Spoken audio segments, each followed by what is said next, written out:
Okay. Hi guys. Hi Kelechi. How are you doing? Hello, Melody. I'm good. That's awesome. It's been a wild weekend, I must say. Yeah, same here.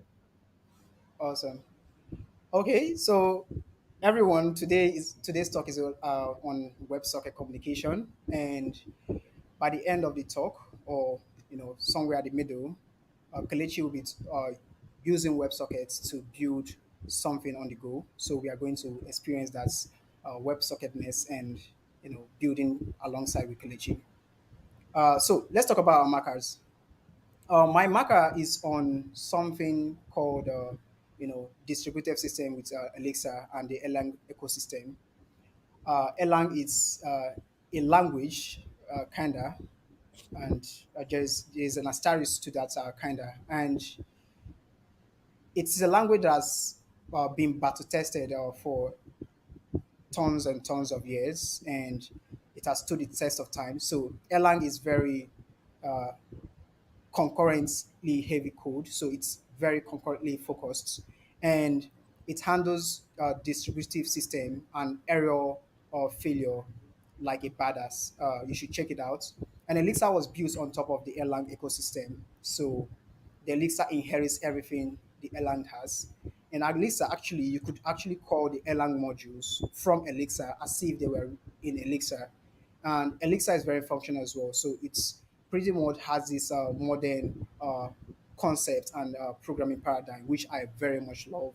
I love, the functional programming language and the idea of data immutability and all that stuff. So tell us, Kelechi, what's your marker on? Yeah, so fortunately, we're both talking about distributed systems. So with you mentioned Erlang and Elixir. I know these two they were used to build WhatsApp, and that's how WhatsApp is able to scale so a million more users, right? Sure. Yeah, cool.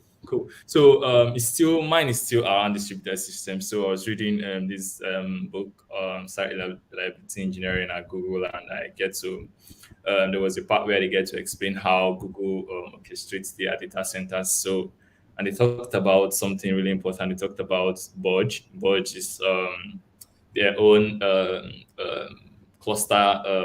When you run distributed systems, you run them in clusters. So their own cluster operating system, right? So what it does, it manages job scheduling, memory management, and all that.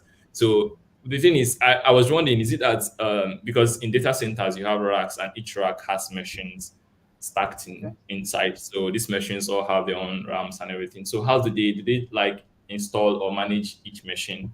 Well, no, the way they do it, everything is being managed centrally by that operating system. So the operating system schedules which job should run in each machine and also allocates memory to it and all that. So and Borg gave birth to Kubernetes, which is now the container orchestration tool.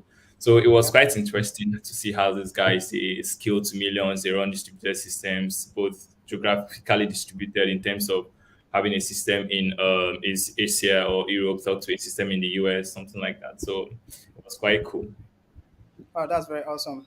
Uh, Funny enough, Elixir handles, the I would say what Kubernetes does, Elixir gives you Yeah, for free.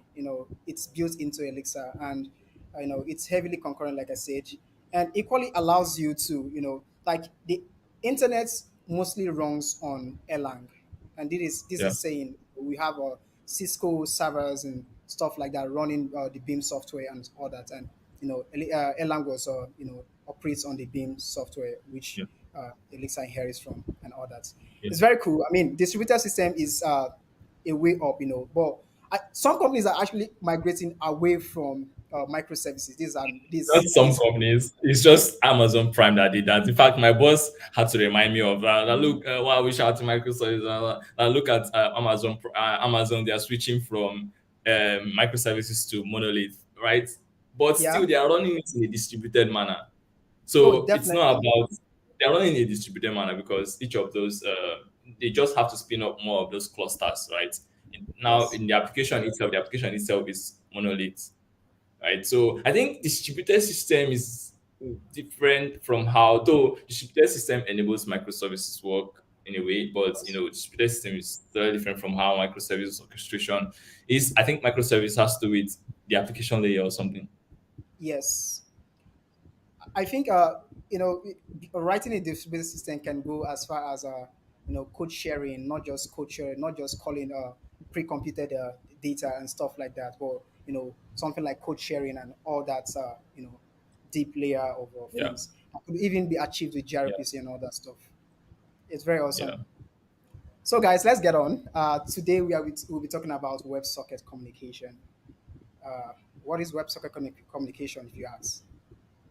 Well, WebSockets is a persistent bidirectional communication system, or a protocol. So what this means is it's full duplex. So it allows you to send and receive message in both directions. So you could send and receive messages in both directions, and this can be done between the client and the server. Okay, so it's a way for a web page to communicate with servers without having to reload the page. So what happens in our traditional HTTP is when you run a post method. So when you post to your so let me say your front end or your back end, you get a response. And when the back end posts to you, sometimes you have to refresh to get that data and stuff like that. But WebSocket allows you to have a real time communication. So, and it's built on top of the HTTP protocol. So it uses the underlying protocol or underlying system or underlying protocol or underlying software or engineering around the HTTP protocol. And what can you build with WebSockets? Well, you could build chat applications with WebSockets. Sometimes you want when you're chatting with someone, you don't want to be refreshing your page every time. Imagine you have WhatsApp or you have Facebook or you have Instagram or Twitter chatting, and every time you text someone, you have to refresh to see if they've replied to you or stuff like that. That would be very horrible experience. So with WebSocket communications or with WebSocket servers, you could build this system where there's real-timeness to communication systems. You could equally use it in live streaming. So in situations like this, there are abstractions you could use from WebSocket to have live streaming situations where you're either using your uh, what's it called? What's the video protocol called? WebRTC. Well, or you could equally implement the WebSocket and have your chat section where you communicate and stuff like that. And in real-time updates, of course, notifications are built mostly on WebSockets, right? So when you get notified or when there is something happens from somewhere, you want to get notified and stuff like that. So how you implement that is mostly with WebSocket communications. So we spoke about TCP. What does that even mean? What does TCP mean? Well, TCP means Transmission Control Protocol. So it's a protocol that it's very safe and reliable. So what it does, it handles something. It handles errors checking. It is very ordered. It's kind of reliable or very reliable, and it's used for communication. So it implements the it uh, implements the IP network to communicate and allows you to handle communication. And as opposed to that, so what TCP does is it's sent. Imagine you send a message to a server. TCP ensures that that message have actually delivered to the server, and when it is delivered, then it knows that okay, this has happened. As opposed to that, we have something called the UDP, which it's UDP doesn't care about whether a message gets delivered or not. UDP is like okay, it's like a ping server. You and the ping here in Astaris without the feedback loop. So UDP does not implement the feedback loop. It pings your server or sends a message like, okay, send this away, and it doesn't care whether you receive it or not. So the UDP is mostly used in things like video conferences like this, when you're doing a live stream, and uh, just because let's say I have an internet lag or something, and I'm like 30 minutes late or like 30 seconds behind lagged, UDP doesn't care. It's not going to resend that video to me as a pre-recorded section, or as a saved section, well, it's just going to move on to the real timeness. And well, UDP has its own advantage as well, and here TCP. This is where you want to ensure that your user gets your message, or gets the data, or the receiving end gets the data you're sending. You want to implement the TCP protocol. So let's talk about the architecture of the WebSockets. Well, the way the WebSocket works is, it's so we spoke about, first of we spoke about a situation where you have this real-time nest. So, and for you to have this real-time nest, you have to cut down a lot of let's say buggy things, like a lot of overlays and stuff like that. So in cases where you are sending 10,000 giants, the giants file or something, you don't want to, like, first off, you don't want to send all that at the same time, or you don't want to add extras to it, right? So the way the WebSocket protocol works is, there is a handshake between the client and the server. So, in the initial connection, the server establishes a handshake. So, the handshake allows you to, establish that there is a connection. And in this handshake, reasonable and useful information are sent to the server. Things like the user states and stuff like that. Those things are sent to the server. The server agrees that, okay, this connection is actually valid. And when that happens, messages can be sent subsequently without the repeated request response. So it's not, you won't have to have this giant file of headers with everything being sent to the server no longer. So, and you can see that all those extras add up to why you don't have the traditional HTTP having the real timeness, because then and it's each time you try to you make a trip to the server, a connection has to be established. The server has to verify that, okay, this is very valid, and all this, you have the required headers and stuff like that. But in the case of WebSockets, the first handshake establishes those guarantee that, okay, this actually a valid communications, and this is actually a valid should I say connection. I'm going to allow every other thing that comes through and stuff like that. And this in mind, you are going to wonder, well, if that's happening, if I'm not verifying that I'm sending the right data, if I'm not verifying certain things on every connection, uh, you know, it brings a lot of result to something like security and stuff like that. And uh, WebSocket has a way of handling that as well. But you can see here, there's there's this initial handshake, then there's the full duplex communication, so the bidirectional communication, whereby the server can send and the clients can send to the server, and they receive these messages in real time with a very little headers attached to each uh, connection, or each request that is being sent. So, well, it means that security, we are trading security for for real timeness. Actually, that's not true. So the WebSocket protocol uses a small amount of overhead for each message, such as its length and type. So the header is added to each message to ensure that the receiving party can correctly interpret the data. So in terms, there are situations where you want to either encrypt your data or something like that, or you want to make sure that your data is protected and stuff like that. Well, the WebSocket communication system has that covered, right? All these things were actually taught in the process of the engineering this, and in the process of setting up this, this abstraction over the HTTP system. The WebSocket protocol also includes a masking mechanism to protect against certain types of attacks, where the payload of the message is XORed with a random generated mask key before it is sent, and then XORed again by the receiving party to recover the original data. So in the take for instance where you want to encrypt the data, right? So your receiving your one end has to have some level of key, or some level of private key, and some level of public key. In this handshake process, or in the stage of handshake, well, this data is sent, and each side has this correct information. So the data can be masked, or encrypted or whatever, sent through this tunnel.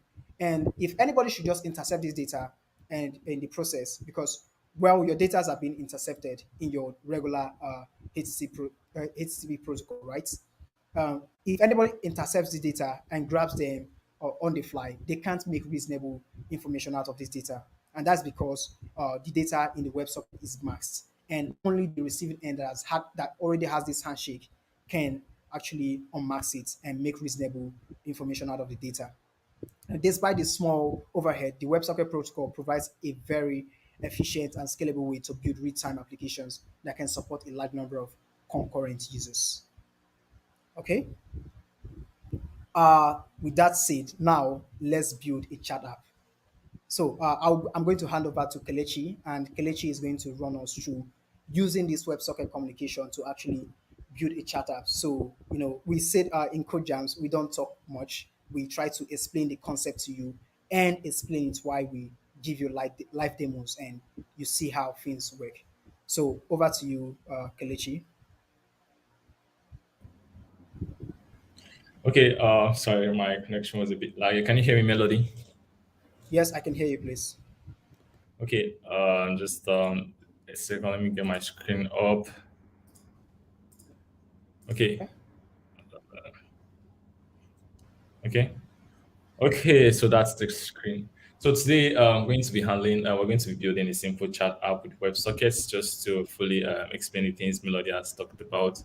And so first you might want to like grab the link to the repository. This repository has the code that we're going to start with. So this is a Nestjs application. So just clone this code to follow along, right? So let's do Uh, like a quick explanation of. Can Sorry, could you you zoom can you in? hear me? Yeah, your web browser is very tiny. I can barely see it. Could you zoom into that, please? Okay. Okay. I just don't think. Can you see it now? Uh, I don't know if you could maximize that screen and probably zoom into that section so we could see it. Can you see it now? Okay. Can you see So, it? yeah, definitely. So you want us to go to github.com/Kelechi Oliver K slash Yeah. Nestjs WS. Yeah. Next, just Awesome. yes, yeah. So here we Awesome. have like a boilerplate code of the things we're going to be needing. It has all the dependency in it, in packages and all that. So this is a Nest.js application. All right. Awesome. Okay, so let's just look at what we're going to be building. This is a trick I do. A trick I do a lot anytime I want to build something like have a mind map of what I want to do. So we're going to be building something like this. We'll have like a small front end that acts as the visible part. And we're just going to have it as a client, and then we'll have our server.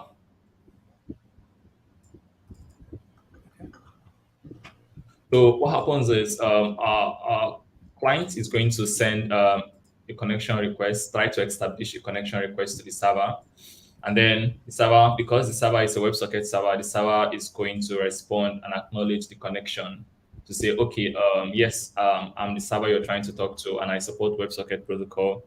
And then during this process, an acknowledgement happens because this process makes use of the TCP, as Melody explained. So with TCP, there is a handshake where the server gets to acknowledge the request, and then for the client. Then after this is done, there is socket is created, and subsequent requests or messages from the server client, right, is sent through the socket that was created. So right here, we're just going to have like something like this. We're just going to have the client now sending just through a single socket, not no longer establishing any form of connection because the socket has already been created or open. So just going to have a server, and we're going to have that same client now sending a request through a socket like this. So this is now a socket. That's why WebSocket is faster. So it's a bi-directional communication. So packets can be sent or messages can be sent from the server to the client and the client to the server. Okay.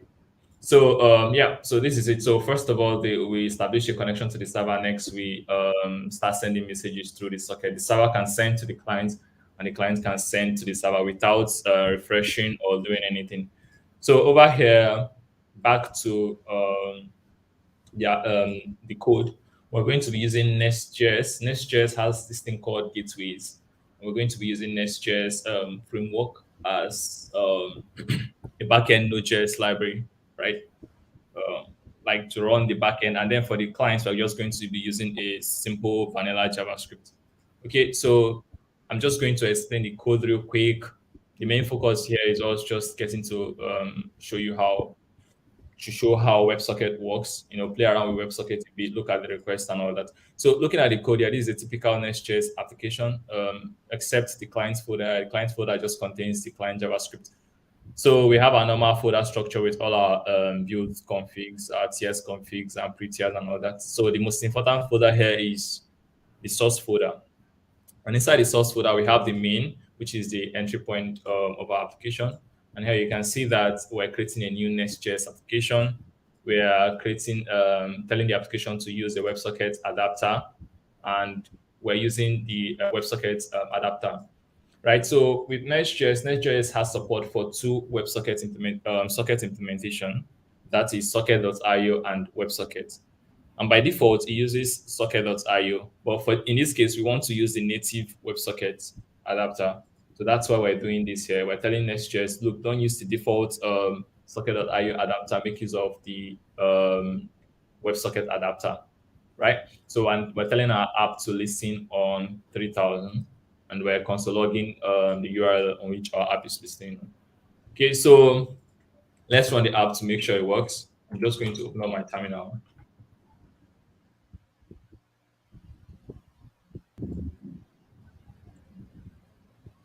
Okay, I think your terminal Yeah, is on the screen. Okay, yeah, can awesome. you see my terminal? Yeah, could you zoom in, please? Yeah, I can. I Moment. think yeah, you have to use the command the Okay, you know plus. what? I'm going to use the integrated terminal because I don't usually use the integrated terminal with with my Yeah, that VS Code. works. I don't know why. Do you use it? I don't use the integrated terminal for any reason, but For some reason, yeah, I don't like it, but I'm I just don't. going to use it. Yeah, So I sure. believe that we can all see that I'm currently in the folder where I have the project. So let's try to run this. I'm just going to do. So let's look at our run scripts. I'm just going to open up the packages in file. So this file has commands to start the app. You can see we have here yarn start dev. The yarn start dev runs the Nest.js application in watch mode, so that when we make changes, we can see it change. Automatically, the application will reload. Right. So I'm just going to do yarn start dev. So right now, starting the application, you can see the application is running on 3000. And now our main application is running on 3000. So let me just explain the rest of the folder, the files in the folder, right? So next we have app.js file. For every Nest.js application, you want an sorry, we have app.js file. This is just doing a get hello, trying to we're just trying to know if the application is running or not. This is just a service file. And we have the modules, the app modules. The app modules is like the root module. In Nest.js, everything is organized into modules. So if you want to learn more about Nest.js, Melody and I have done a video on introducing Nest.js. I think Enterprise Nest.js, Enterprise Ready Application with Nest.js. You can go there and you get more info on what imports are, controllers are, and providers. The main focus here is us demoing WebSockets and showing you how to build a basic WebSocket application, right? So I don't want to dwell much on this. So after that, we have the controllers. The controllers are just what receives request. So when you make a GET request, the controller receives it and then calls the service. The service returns maybe a string. The controller wraps it up and sends it as a response to the client. So here on the right, my browser, I'm just going to open up and try to do a GET request. By default, like this, once I hit localhost, you can see that once I hit localhost 3000, you can see that I get a response. Server is running. This tells me Yeah, that our please. server is running, Could you right? also zoom in here? Yeah, sure. Yeah. Okay. You know Yeah, what? I think you could just zoom in generally in your entire web browser. That could help. Yeah, I'm trying to do that. Okay. So we can see that the server is Awesome. running, right? So our server is running. Let's continue with the rest of the code. So you can see that we have the basic modules and the basic service and controllers and all that, right? So inside the source folder, we have a folder called chat. This is our chat module. This is where we're going to be having the business logic to handle chat, right? And inside that chat folder, we have the chat module, which is the base module, right? So as I said before, Nestjs organizes all your code into modules. So the chat module is different, the application module is there, and the application module inherits or imports the chat modules, putting it together to form the base module, right? Because if you look inside the main JS, you can see that we're importing the application module and we're using that to create the next application. Okay, so over to the chat module, we only have one provider, which is the gateway, right? And the gateway has a class here that implements the chat itself. So if you follow Nestjs documentation here, you see that they call these things gateway, right? So you can see gateways, right? They're just normal providers. So you can see an illustration of what we're trying to do. We're trying to use the gateway to handle the whenever a request is sent through the socket, the gateways are invoked. Okay, so I think I've been able to run through the code and give a bit an explanation of what the backend is all about. If you follow this Nest.js documentation, you'll be able to have clear understanding of what's going on here. So that said, let's look at the next component of our application, which is the client side, the front end, what the user gets to see. So on the client side, let's open up the client folder. This is just a basic HTML file. Anybody that has seen a HTML file should understand what this is doing. We're just having a body here. We're having welcome. We're having an input that takes the chat input, and we're having a send button, and we're having a list that renders the chat. That's it. And we're also importing our JavaScript file. We're also importing our style sheet. So inside here, you have the style sheets with some basic styles to make it look good. Yeah, I like good web pages though. And then we have the index file. The index.js file is an empty file here. So we've not written any code, we've not opened any WebSocket connection and all that. That's what we're going to be doing. Okay, so I'm just going to launch the front end. So we're seeing both of them. I'm going to come here and I'm going to launch the front end using live server. Okay. So yeah, this is the front end. You can see we have our basic chat application. The idea is in here, we type in something and we click send, it gets sent. So if we open this browser in a new tab, we see that message. And from that tab, we can also send message to the next part. So to this other tab. So we're seeing this tab, it's a different user, and a new tab is a different user. You understand? Yes, I do. Yeah. So that's it. So this is the client side, which is the front end, and inside here we have the backend related code. So without further ado, let's go in and start implementing the chat gateway, the backend, the chat gateway class, and adding methods to it to handle WebSocket connection.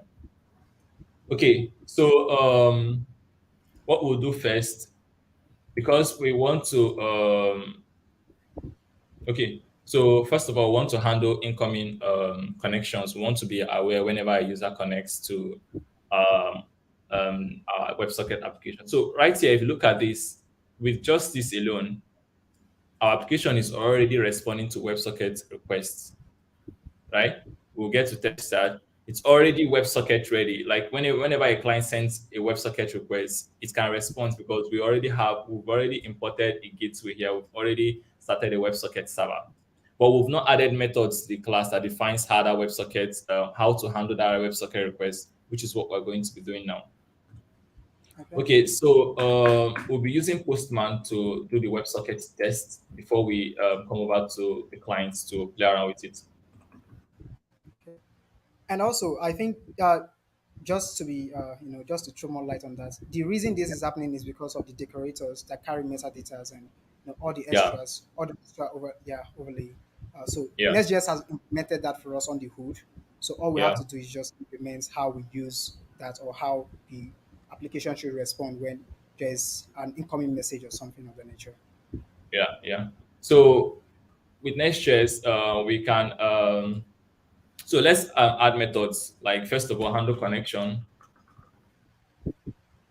which is a method that gets called whenever a new client connects to the WebSocket server. So just going to use that, and handle connection gets the client, which is a WebSocket, right? So this is a WebSocket, and we can all the WebSocket type is gotten from WebSocket here, right? Okay. So this happens whenever a client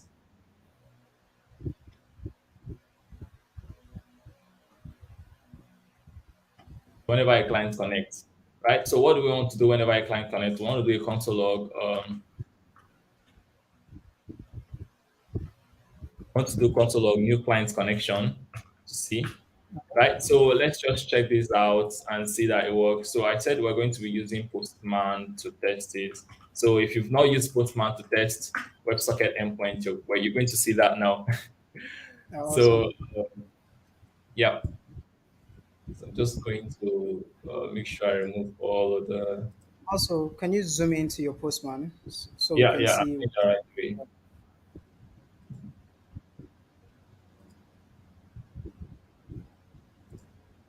Okay, so I'm just going to zoom in a bit. I'm just going to go into.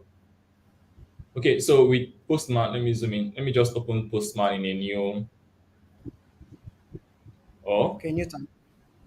I think I want to have them both so that we can see the responses showing up here, right? So I'm just going to zoom in. Okay. Can you see Postman now? Yes, I can. Okay, so I'm just going to open up this a bit and then I'll just click. So if you want to test a WebSocket endpoint with Postman, the thing you do is you click on New, and then from here you select WebSocket request, and then you enter in the URL of the server. In this case, our URL is localhost 3000, right? Yeah. So we Colin click Churchill. on connect. And see that we get log here saying new client connection. This means our handle connection function is triggered. Okay. Okay, so next thing we want to do, we want to implement another method, which is handle disconnect. Disconnect. So which is handle disconnect. So I think I would have one question. The handle connection, is it an inbuilt method or an inbuilt recognized method that you have to write? Or you Yeah, can just write anything? it's an inbuilt recognized method. So if we go, thanks for the question. If we go into the Nestjs documentation, you see that if you scroll down, you see that they have you can implement a class, right? I've forgotten what that class is. So you can implement a class that just gives you that types in IntelliSense, but by default, if you have that, okay, just hold on. Okay, yeah, you can see it here on module on gateway connection.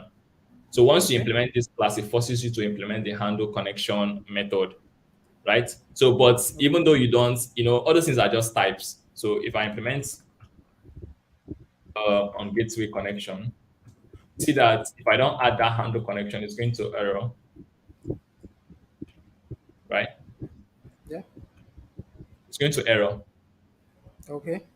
So Awesome. that's telling you that by default, this chat gateway, whatever class you're creating with that has this WebSocket gateway decorator as an injector, automatically when you add a class handle connection, when you add a method handle connection, that method gets called whenever it receives a new connection. All right. Awesome. Okay, so we're just going to leave the implement on Gateway Connect there, just to remind us that we need to have handle connection method inside. And we're also going to add our handle disconnect, right? So Awesome. handle disconnect, so that we want to be aware whenever a client disconnect. I'll mention reasons why handle disconnect.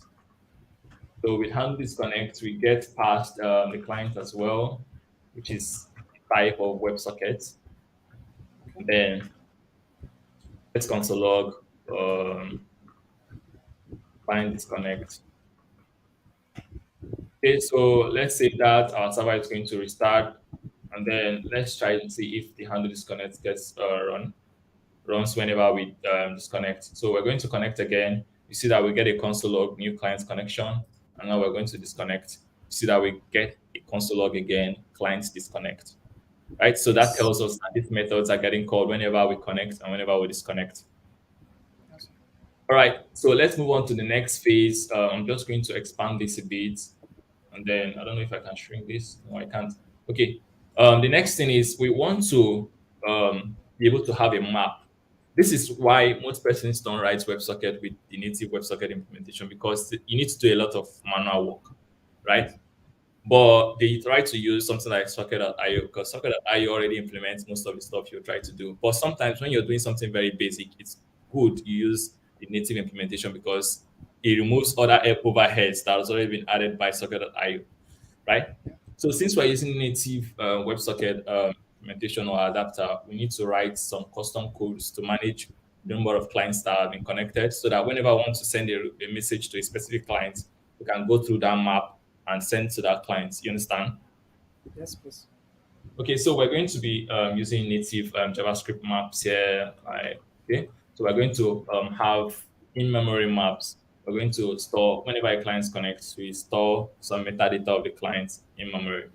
Okay, so we have clients here, and it's going to be a map, and the map is going to be a sockets. Sockets. We're importing sockets from no. Okay, it's going to be the client is going to be a string that holds WebSockets type as the value, Okay. right?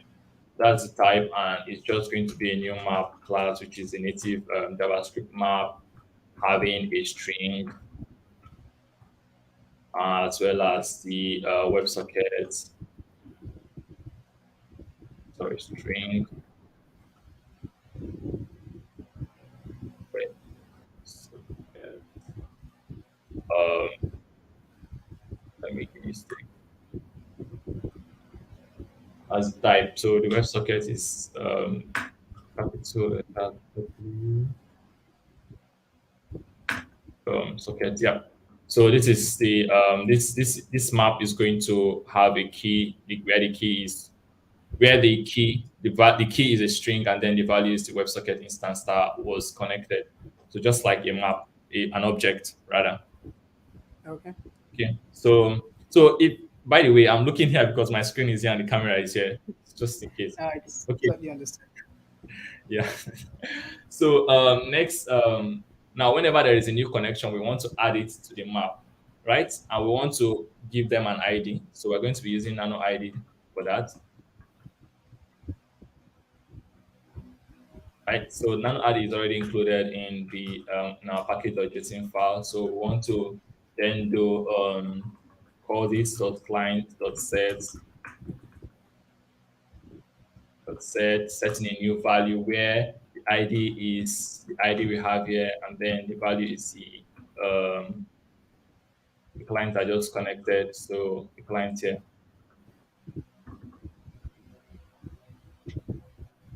Okay, so yeah, so let's just make this clear. We can call this client ID, then rename this to client ID. All right, so now whenever a new client connects, we add this to the WebSockets in-memory clients map here. Right. So the next thing we want to do is we want to also remove it whenever a client disconnects, so that we don't have our map getting filled whenever a new connection is made without getting reduced. So we want to also do think we can do some array maps. How do we find the client's ID?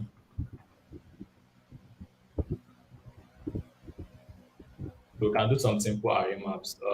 What kind of array maps do we do to find the client's ID? Have you been working with maps? I I use objects. I don't. I use objects a Okay. lot. JavaScript But objects. yeah, JavaScript objects. Okay. Me too.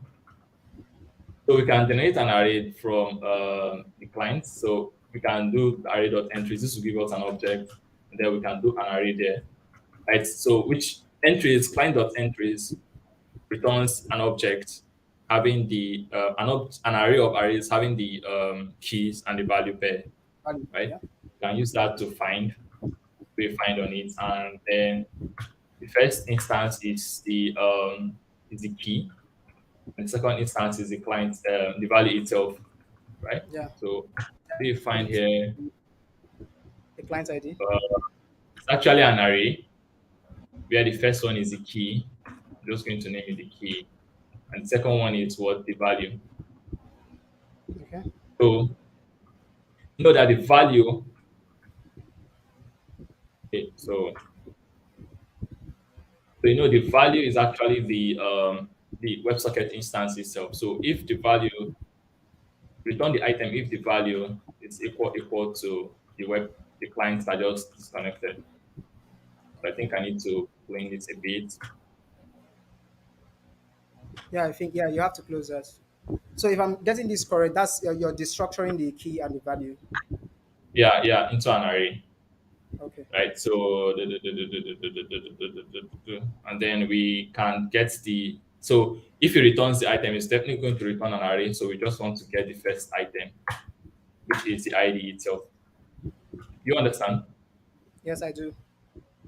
So this client dot entries returns an array of array where each array inside that array has a key and a value, right? So here we're just having the key and the value. What we're doing here is we're using the value to check the client instance that connects. If they are the same thing, it means that it was this client in the array. We're trying to find this client in the array, sorry, in the map we have here above here. So when we do Okay. I equal think equal, we're looking at the value. okay. Could you consider splitting it into a comment and giving a small demo of how it's going to look Okay, like? so we Yeah. have something like an array of array. Just a comment, an array here, and inside it to have another array inside. This is how they are all organized. Each is a client where you have the key, which is what we're setting as a nano ID. Can be a random string, right? Nano Yes. ID generates a random string, and then the second item is the an object having a reference to the client object, WebSocket object itself, right? Things like Okay. I'll call this the WebSocket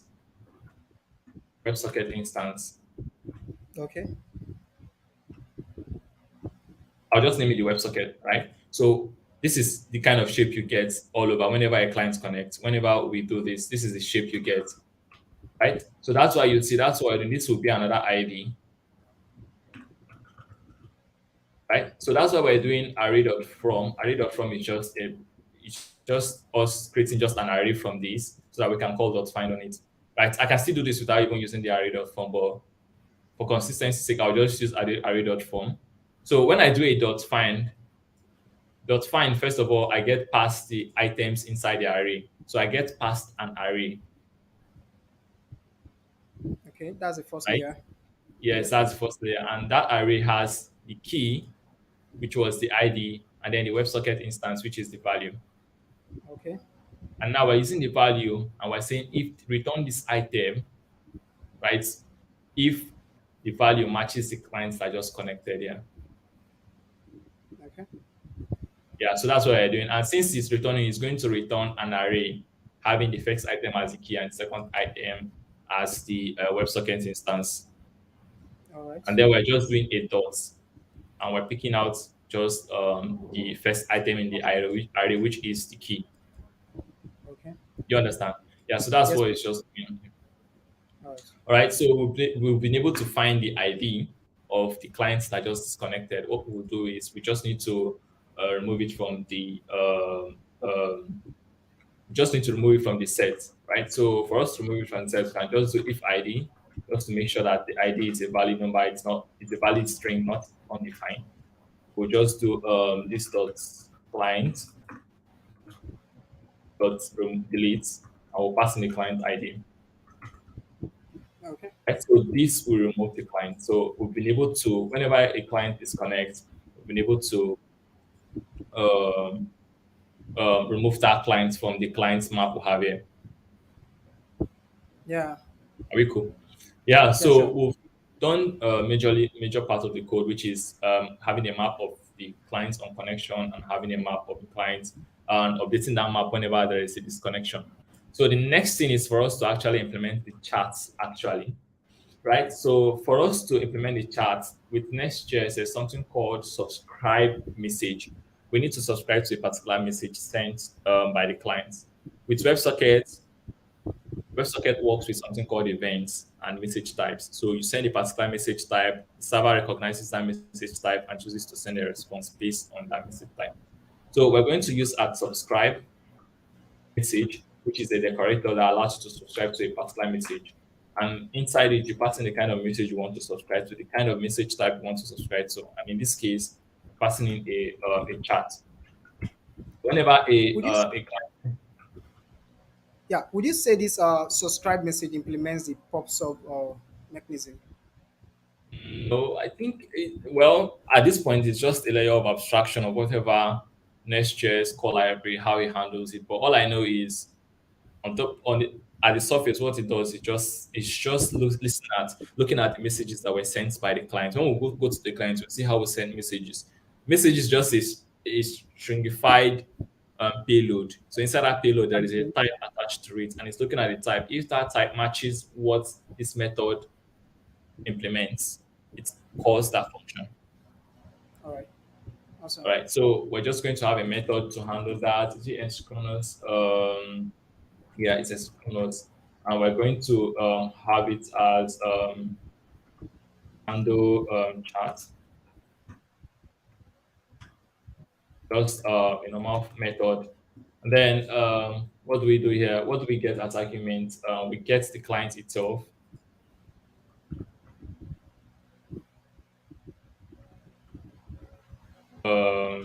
which is a WebSocket client. Then we also get some payload, which is the data that was sent. And I said before, this data is a string. It could be anything depending on what your front end is sending, because you know what you're writing. So when you build the backend, you know what you should do from the front end. It could also be an object, a stringify object or something like that. So in this case, it's just a string, right? So what do we do next? Just a second here.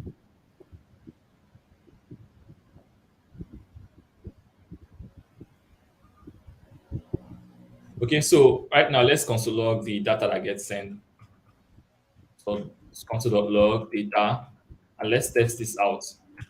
Let's try Okay. to send a message that has and let's also return a response, like a response like message received or something like that. So we're just going to do a return here, message received. Can you hear me? What would Yes, you I like to can. have at SCH Morris? I think you activated your Can you Siri. hear me? Yeah, I can. Okay. So we'll just do this, and here we'll try to compose a message and see how it works. So I will come here, try to connect back, right? So we get here, new client connected, and then let's compose a message and see.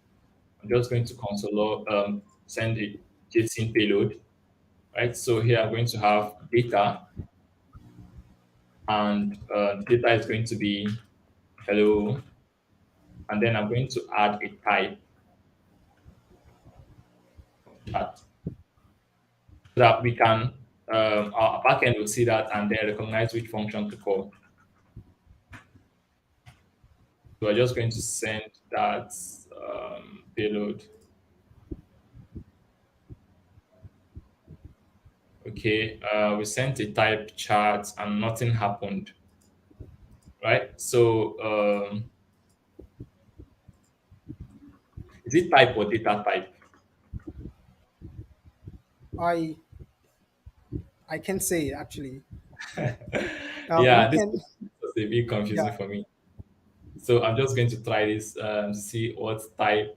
So let me save this to make sure it's saved, right? Let me just check. Let me check something to make sure I'm doing the right thing. Or we could equally check the documentation. Yeah, that's what I'm doing. Documentation Okay. is lifesaver. A very good lifesaver. So, just for brevity, is there? Could we kind of probably This book return? is called Uh, Events. oh, events. Yeah, let's Of try course, it. they are like yeah. Oh yeah, it's events. Awesome. Yeah, you see, Whoa. you cannot do without the dogs. It's events. So Honestly, I think I think it's with Nestjs, you just have to read the docs. Once you read the docs, you just figure out the way these guys do these things. So it's events. So you see that once you send the type event chat, you see that we're getting hello here, which is what we did here. We're also logging the data that was sent. yes, definitely. Okay. So let's move on to the next part, which is us And if I'm broadcasting being, that. Yeah. if I'm, so this return here should return it as well to the front end. If this is this what we intended for? Yeah. So we want to just acknowledge that we've received the message. Okay, we should return data. Is that what you mean? Yeah, like returning this data is does it mean we are able to see it in the front end being returned as a Yeah. message received? Yeah, we can. So if you look here on the right with Postman, you can see that we're getting just hold on, let me carry this up. We're getting message received here. Oh yeah, awesome. Yeah, So we scared to see it, and it's just like an acknowledgement, right? yeah, Okay, so what do we do next? We want to now broadcast this message to other people that were connected, except these clients that sent the message. So it's just like a room. You send a message, we broadcast it to all other sockets that were connected. Right. So that's what we want to do. And for us to do that, we can use this dot. So we can create a method that handles sending broadcasting message. Right. That's fairly straightforward.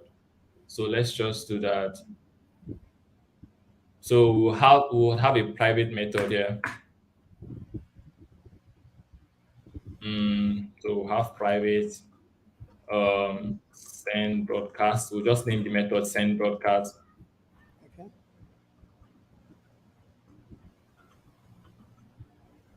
And here we have the sender who we want to send to, which is a WebSocket instance. The person sending the message, definitely, which is this client here, right? yes, So yes, next we would have the event. What kind of event are you sending for? Which is most likely a string, and then the data. For this case, the data is just a string, anyways, but it could be anything you want to send to the front end. It could be an yes, object, stringified object, right? Okay, so let's now implement it. First of all, I want to get the sender ID. Now, this is where the map comes in handy, right? We want to find the ID of the sender so that we know how to send it to the rest of the clients without sending to the person that sent it. If you send a message, you don't want to be receiving your own message that you sent, right? definitely. Yep. So now let's find the ID. So we'll still use the same pattern we used here to find the sender ID by doing an array map and all that. So we just go an array map here, Could we abstract that paste, to probably a method or a function so we can always reuse it? we use, right? Okay, so we Yeah, just have a private method here, find what? Find ID an ID. Yeah, that takes in the client, which is a WebSocket instance, right? yes, please. And this method, let's be implicit or explicit. Let's be explicit. And this method returns a string. And then I we'll think just it's do, the clients. Oh, the clients. Yeah. yeah, Okay. clients. And we just return the clients. I like giving one line. I don't know. Client ID. Okay. Right, so we've done that. So right now we can then replace this with where we have client.id. We can then call this dot find ID and then passing the WebSocket instance, right? Yes, please. Web, sorry, passing the client, which is Clients, please. Yeah. yeah. So we can then reuse this. Perfect. We're making our code more reusable. Yeah. So we can still do the same thing here and call this dot find ID and passing the sender in this case. So now we I have the guess. ID. Yeah, I guess it's Yeah, because I'm very lazy naturally, so I would always look for shortcuts. that's Yeah. cool. that kind of laziness is cool. Right? We want to also make sure if the sender is not a valid ID, maybe somehow, just want to add error checks. If not sender, we just want to so if sender want to return, if not sender rather. So we want to change this to return, right? Because if there's no sender, there's no need anyways. That message doesn't seem valid. And now we want to now send the message. You understand? So we'll go through the clients, but for each, all the clients, we want to broadcast the message to all the clients that's connected, all the sockets that's connected, except the sender. That's just what this method is trying to do. Okay, so we want to go through all the clients we have, and for each client, we get the client and then the client's for each item, we get the client and the client ID. And then this is a function. We're passing it a function. So we'll just open the function braces, and then this method we get the client and the client ID. Okay, so with the client and the client ID, what do we want to do? We want to check if the client's ID matches the sender's ID, Yes, please. right? Okay. So if the client ID is not equal to the sender's IDs rather, Okay. ID not equal to the sender ID, because we don't want to send to the sender. Yes. If Then we it's not, then it's not the sender, right? We want to now do client dot send. I want to send in a JSON stringified payload because the client is receiving it as a string, right? Okay. So we want to simplify our payload, and then we want to send out an event that was passed as well as the data. Okay. Awesome. So the event that was passed by whatever method is calling this function. And also we want to make sure that, yeah, So generally, the reason we are sending back the events to the front end is because the front end can now subscribe to different events, like, and do filtrations on the front end. Or is there a reason we yeah, are sending back this? Okay. yeah. So we're sending back so that the front end can say, okay, no, this payload that is coming from the socket I connected to, what kind of event is it? It could be for something else, right? If you're chatting, you could be chatting, having messages that is coming from a room or from a private chat. Okay. Right? So the front end wants to be able to know, okay, you're sending me a payload. What kind of event is that? Right. So that's why we're sending back the event. Awesome. And also want to make sure that before we send to the clients, that client has already established an open connection. Right. So we want to make sure that we'll do something like client dot ready state. This I had to check the documentation is equal to WebSocket instance dot open. Right. So we want to make sure Okay. that the socket instance is open rather. And okay, cool. Yeah, so that's it. So like this now, we've been able to implement a method that broadcasts the message to all connected clients.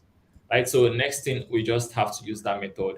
So inside here where we subscribe to a message, we get a new message. We then call this dot send broadcast, and we pass in the sender, which is the client that connected to this WebSocket instance, the event. So how do we get the event? That's another question. How do we get the event? Is there a way to get the event? That is not coming from the data. The So event? first of, so we already in our send broadcast. Can you? I think we already have the events coming through in Yeah, the send broadcast. we already know the event because we Okay. know that we're subscribing to a That's particular event, right? So we can then okay. pass the data. So we just Remember, we're have subscribing to that the as a chat event. global type. Yeah, we could just have that as a global type and use it in our documentation just in case. Like, Okay. Like up so here, we have a constant or something. yeah, Event type yeah, chat and equal to chat, right? yes. So we are assuming that the front end knows that our event type is chats. Yeah. Okay. So we can just come here and where did we use it here? We now replace here with that constant there so that a developer will not go somewhere and just change it, right? Yes, please. So, mistakenly, right? and when it changes, it always reflects every other place. Yeah, yeah. Okay, cool.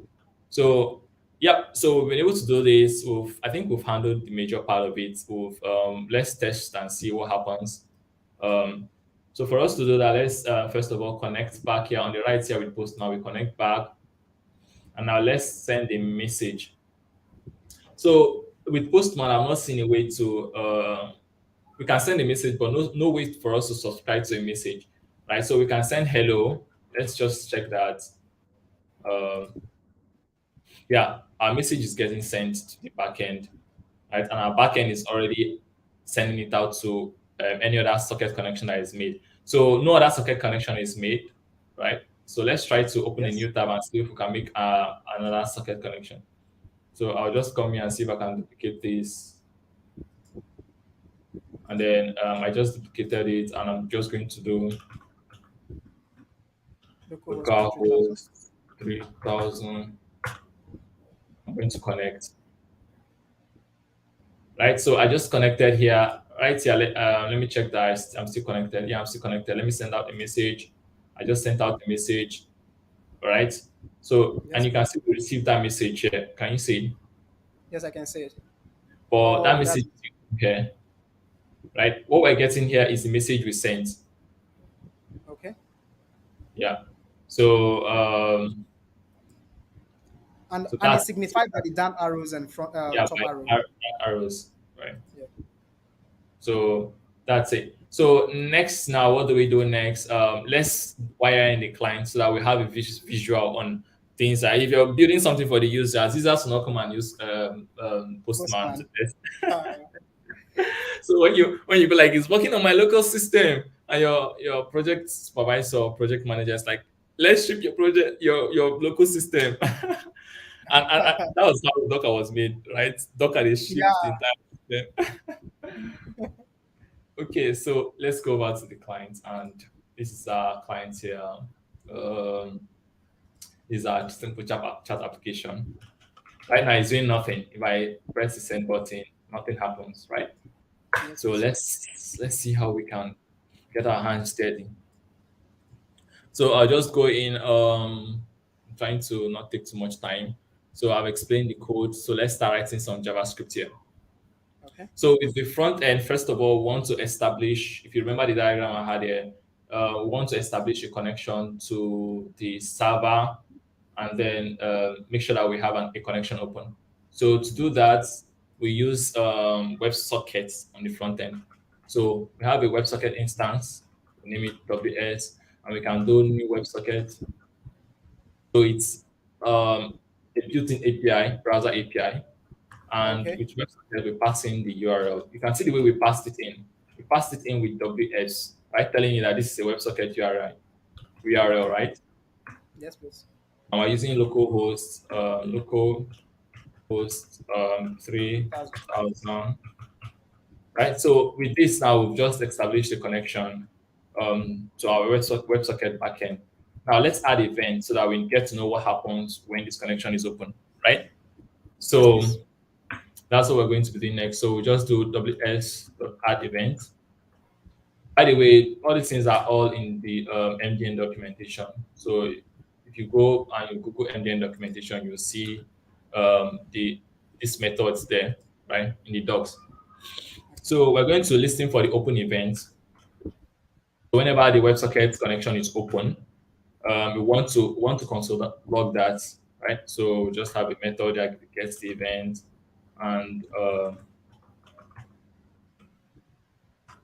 Connection and establishes. then console log new socket connection. Awesome. All Very right. ambiguous. Very Okay. So ambiguous. also want to listen for the close event, right? Yes, please. When the connection is closed. All right. So here we're getting the event, and then we're going to just console log Connection closed. closed. Yeah. All right. So with this now, we can look into our.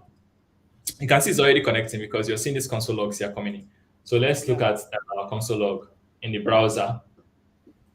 So let's look at our console here. Could you zoom into that, please? Yeah, I just opened the wrong. So let me open I, it. I thought as much. Yeah, so you can see new socket connection, right? Um, So it's showing is there there. a way to zoom into the console of the browser? Yeah, Yeah, there Google got is. to that. So Google you can got see my back. new socket connection. So let's continue with the rest of the code. Now we want to attach some vanilla JavaScript handlers, like attach it to these classes and all that. So if we look here at the index, we can see the name of the inputs, we can see the name of the button, right? So we'll just use that right Okay. away. We will get the chat list first of all, where we add incoming chats, Okay. and we can do document query selector. What is the query selector? We can use the ID. The ID of that stuff is chat list. Okay. And then we can also get the button, the send button, Okay. query selector, or with buttons, because there could be multiple buttons and we don't want to start having ID, we can just use get element by ID. Okay. And we pass in the ID of the button, which is send BTM. And all this can be found in the HTML part of the code, right? Yeah. And so if you look at the HTML part of the code, you can see that the button has an ID of send BTM, the chat list has a class of chat list, and the input has an ID of chat input. So we just copy the ID of the text area next. So we want to Okay. get the text input,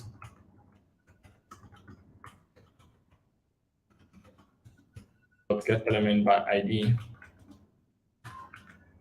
and we want to put in that ID.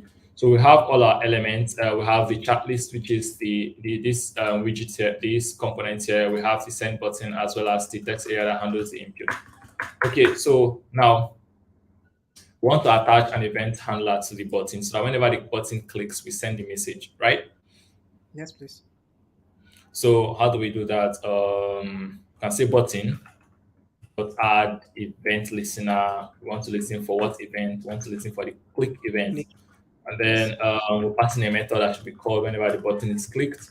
And first of all, we want to get the message that was inside the input, right? Okay. So we want to do text inputs dot value, right? Stuff Okay. like the media value. I don't know why, but it's actually value. Yeah, the intelligence sometimes messes my day up. I'm like, Yeah, no, yeah. this is what you want, and it's just like, no, you So want this.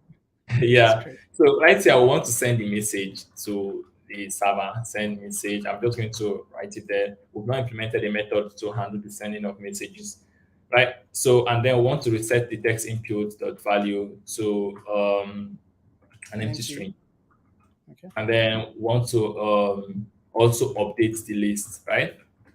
Yes. So we want to also add our own message to the list so that we'll see if this person is maybe the person will send the group will send the message to respond. We want to see that okay, this is the message I sent and this is what the person responded. Okay. Okay, so we implemented the method. Let's just console log the value and see that we're seeing the value, the message that was sent. Okay. Right. So trying to catch up with time. Right here, I'm just going to put in some values. I'm going to click send. Right. We can see the value showing up in the console here. Yeah, that's awesome. So our event listener is working. So next, now let's have a method that does what? That a method that sends the message. Right inside here, just going to have up here because I don't want to have a function that I'm using before declaring. Up here, I'm just going to have a method that does sending of messages. So inside here, what do we do? We call it send message. It's just a normal JavaScript function, and What does the send message function need to do? So I think it basically has to push to the the API. Okay, so it has to get a message, right? Yes. Yes, please. Obviously, and then it's going to construct a message how it should look. We need to pass in an event type. Remember, Yeah. Yes, which is the please. chat event, So and then we also um, need to pass in the actual message, which is the data. yeah. Okay, I have a type here. Okay, and then we want to send it through the connection. So we'll just do if ws.open. This just tells us that the connection is open, right? I want to do Yes. ws.send. As simple as it is, the message I will just created up there. Yeah. So right here, where we attached it to the handler, we want to just um, call that function send message. I'm passing the message. Message. Yeah, so That's let's test this. okay. So the WebSocket has connected. Let's say hello melody. Let's send. You see, we get hello melody Also, console here. Mm, Sorry, there's something wrong. Please try again. hello. Siri is awesome. Yeah, Siri is always awesome. I think so. Siri is Currently just a now, if we connect to our Postman instance, we are going to yeah, see Hello Melody, right? yeah. So let's just connect here. Okay, this is already connected. Yep. Let's see. This I think this has disconnected or something. Did I change something on the server? Let's see. Uh, I'm here. Why is Siri taking over? I think Siri loves you so much. So Then okay, I'm just going to refresh this okay. and then send this again. Okay, let's look at what's going on here. We're supposed to get a message here, right? Can we verify our event type for a minute? Okay. Yes. Yeah, the So event we are type. yeah, the events here is chat. Can we verify? I think we are using the keyword event type, right? The keyword event Could, type. could you check the what's the name? The open the API for a minute, like the backend. Okay.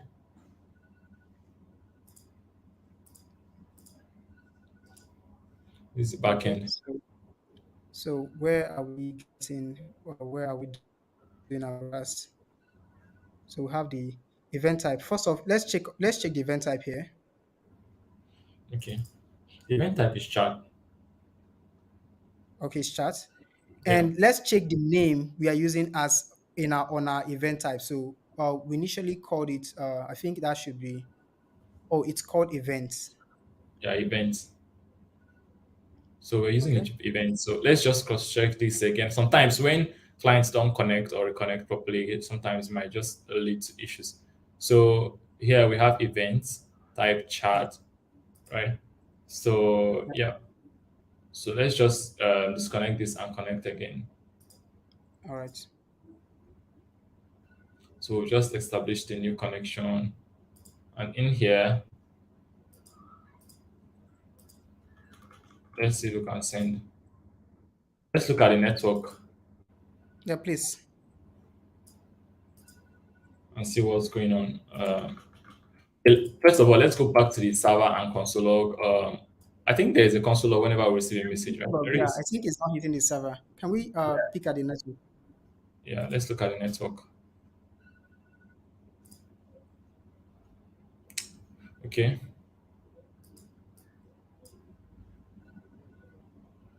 Okay. Can you try sending? I just have to refresh.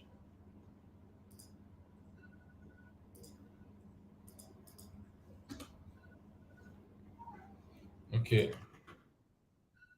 This is let's filter in. So you see that we have WebSocket connection. Okay. And let's look at messages. Okay, nothing is sending. It hasn't sent the message to the server. Yeah. So we need to stringify the message. So Oh, yeah, that's true. we always No, send a signified payload. That's why most yeah, times people use those socket.i because they've done all those things behind for you. So you just pass in your normal JavaScript object, and right? it stringifies it for you. Yeah, that's true. Yes, yes. So if you make mistakes like this, you're on your own because you're just going to be suffering. So I see that we get the message on the back end, and you can Yeah, see if we look at the and WebSocket connection, you can and see our the postman message. should have responded to that as well. Yeah, let's look at Postman, and you see Postman has it. So Awesome. we fixed 20 bugs today, don't you think so? We need an Yeah, award. yeah, we need an award right now. Best So in fixing next, bugs. sorry. I say best in fixing bugs or best in fixing WebSocket bugs. Yeah, yeah. So the next thing I will need to write a method that updates the list. The list is this thing we have here below, right? Yeah. So this part, yeah. So let's write a method for that. Just above or below send message, we add a method called update list, Okay. and it gets the message. Here, I'm not using types because we're using JavaScript. So if I do that, the browser would shout at me. So it gets two arguments. One is the message, and then a condition if this message is coming from the sender or it's being received, right? Yes, please. Okay, so because we're going to be using this update list, we're going to be calling this method inside the send message function, as well as we're going to be hooking the WebSocket to an event, to Okay. this chat event. Okay, so first of all, we get a new list. We create a new list item, rather, new Yeah, list item, that's an li which tag. is yeah an li tag, which is using document dot create element. I love IntelliSense. We're going to create a list tag, and then we're just going to change the class name because I already have a class attribute for it. It's item dot class name. We're going to equate it to something. So if it's the sender, we want to use a particular class name. If it's not the sender, we want to use a different class name just to decorate the list item a bit, right? Okay. So if it's the sender, we want to use the message class. And if it's not the sender, we want to use the message class and add a class to it, which is the message class and the receive class, And this right? So CSS has already been written. yeah, this CSS has already been written here. So if you look at the CSS, you see that here we have the message class and here we have the received class. The received class just adds the green border to the list item and then aligns it to the right. All right. Awesome. Okay, so we've added the class. Next, we want to start appending it to the list. Okay, we want to add a paragraph text. Right. So first of all, we need to create the paragraph document dot create element, which is a paragraph, and then the text p text dot text content, right? Text content we equate it to a string. We're going to just use template retros because we want to do some conditioning and also pass the message inside. Right. So what do we do? So if it's Yeah. sender, want to add an arrow to it just to decorate it a bit, right? Okay. Just to decorate it could be an arrow like this or an arrow like this. Okay. That this is coming from the sender. Else, so sorry, I'm just going to do this inside here. Add an arrow like this. Then else would want to add an arrow that goes this way. Okay. This might not look good, but we'll copy an arrow from the web and the proper arrow from the web. Then we want to also include the message that was getting sent or received. That's the MSG. Yeah, that's MSG. Now we want to add this item, use this item dot append. We want to add the paragraph to the list, right? Okay. Yeah. P text. Then now let's add the list item to the on other list, to the chat list. Okay. Which is the UL. Yeah, which is the URL. Yeah, so here we've been able to do our update list method, right? So next, real quick, let's use our update list method. So whenever we get a message, we send it through the network, we need to update the list, and we pass in the message that was sent. And then, is this the sender? Obviously, this is the sender because whenever the button is clicked, is the sender sending the Yeah. message. Yeah. So we'll say is sender true. True. All right, so now we've done that. Let's test it. So let's do something. Let's send a message and we'll send. You see that we get that thing added to Yes. the list here. All right, Yeah. so because of we're explaining this, let's open a new tab and add as a second user. This is the first user. This is a second user somewhere. And you can see on the Could second you user, we're not getting any message sent here, received here. could you grab it out and put it on side by side? So just drag out Uh, the okay, I like can create two below it, right? yeah, I think you can drag it out. Drag out that tab. Yeah, if I drag it out, it's going to open a new window. Yeah, that's So that's what I'm saying. So we could see I side by just side. let me arrange my monitor a bit to handle that. So I'll just align the screen like this, Okay. then move this code here. Then I'm just going to drag it to the bottom. Awesome. This works, right? I'm Yeah, going to that close. works. Wow. And now one is this is user one, this is user two. Okay, so we sent a message from here and nothing is showing here, right? Yes. That's because we've not started listening for any given message, right? We've not started Yeah. listening to a given message that's coming from the backend. Yeah, that's true. Yeah. So how do we listen for a message? So for us to listen for a message, remember we've been using adding event listeners here, like the open events, the close events. Yeah. We're going to add a new event here, which is the message event, right? So add event, which is the message event. I see my editor is even helping me do the job. Once I open that, can tell me, oh, which kind of event Yeah. you want to listen for. So when there is a message, we just call a method, right? So we just console log here, new message received, and we just put in. I think the method gets the event, Event. Yeah, it takes in the event.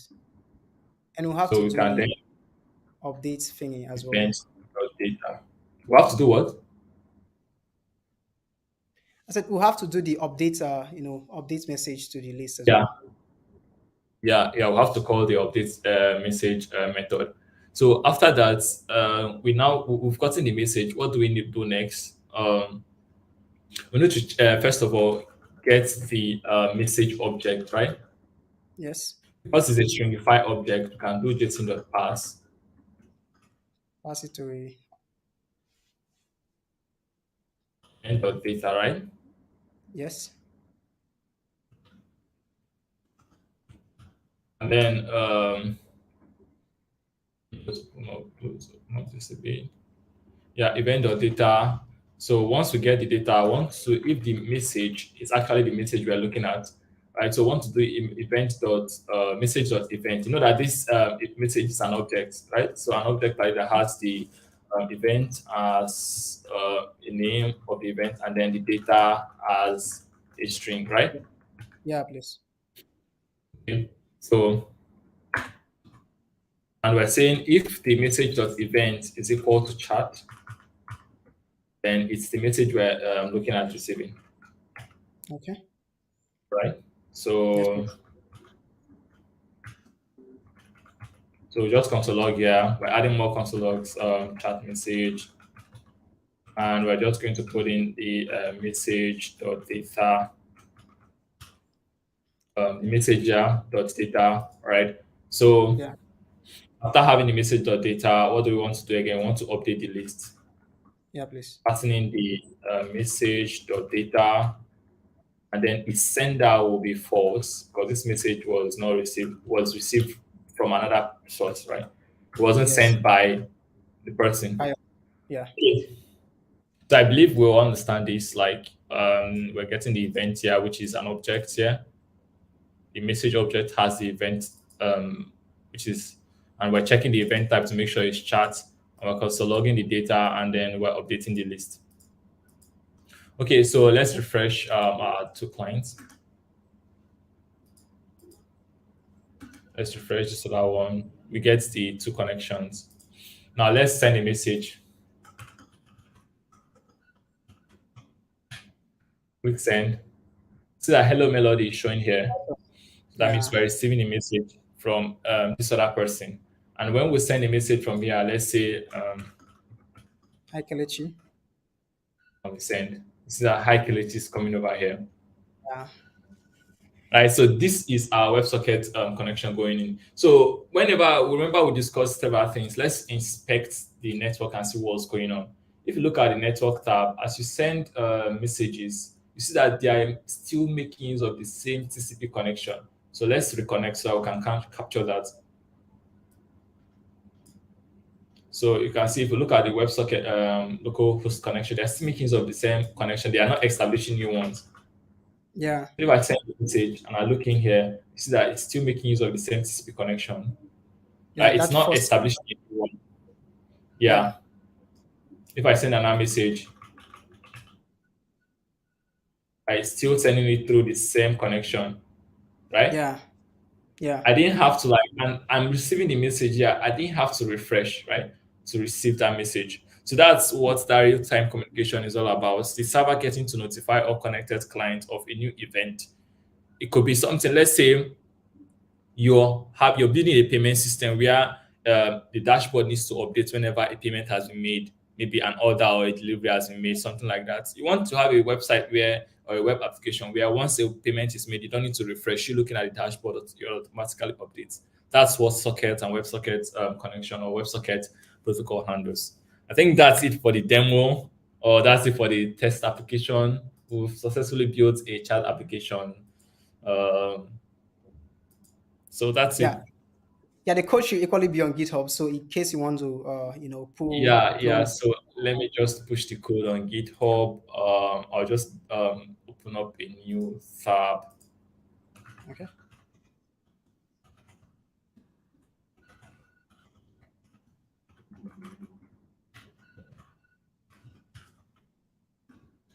Should I push this to a new branch? Yeah. I think you should check out to a new branch. So you can see Okay, final code. that should be I always use the feature of flags of ft slash, you know, FC slash what? like I always use the feature flag, just to, know it's a feature. Okay, I okay. don't know. It's just, it's I'm not just. using the whole Scrum methodology.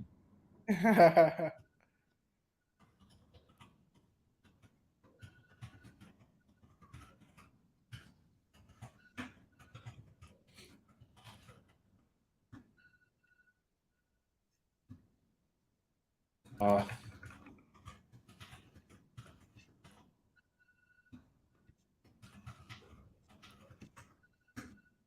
okay, I've pushed the code.